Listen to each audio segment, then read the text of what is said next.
세상에서 물구나무 서기로 가장 유명한 사람이 있죠. 바로 IT 기업 알리바바의 창시자 마윈입니다. 그는 늘 남과 다르게 창의적으로 생각하라고 강조했습니다. 물구나무를 섬으로써 새로운 생각을 할 수 있다고 했죠. 덕분에 타오바오 같은 큰 온라인 쇼핑몰을 만들 수 이거 어디서 많이 본 건데?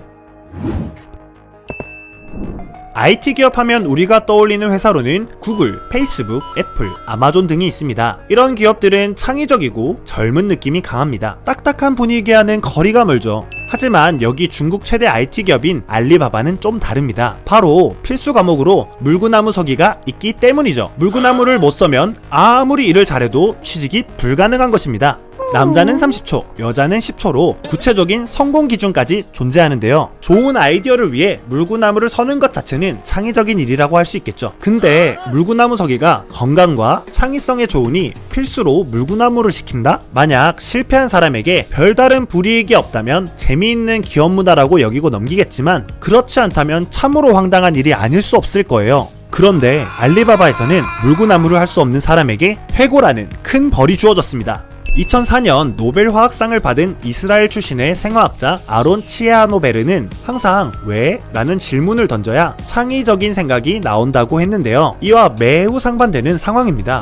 창의적인 사람이 되는 방법이 물구나무 서기 하나일 리도 없고 리더가 전부 물구나무 서기 해! 라고 명령하는 조직이 창의적일 리는 더더욱 없습니다. 창의력이 없는데 창의력이 넘치는 알리바바, 뭔가 좀 이상하지 않나요?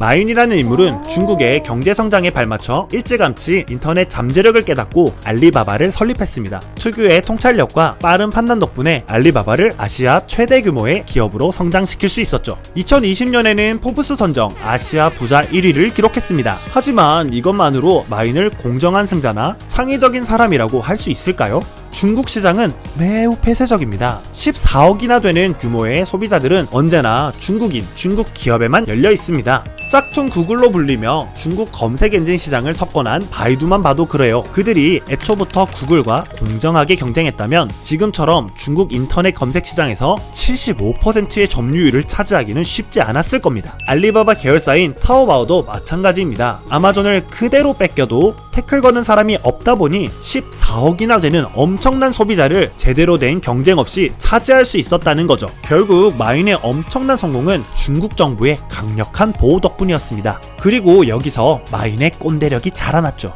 이 성공이 오로지 자신의 능력과 창의성 덕이라 믿는지 나이가 들면서 꼰대 기질이 물씬 풍기는 사람이 된 겁니다. 2019년 마윈은 사내 행사에서 당신이 젊었을 때 996을 하지 않으면 언제 하겠느냐, 알리바바와 함께라면 당신은 하루에 12시간을 일할 준비가 되어 있어야 한다 라고 강조했죠. 한마디로 노력을 해야 성공한다는 말을 한 겁니다. 마치 1970년대로 타임어프를 한 기분. 인간의 뇌는 휴식을 취해야 더 활발히 움직인다는 건 이미 과학자들에 의해 입증된 사실입니다.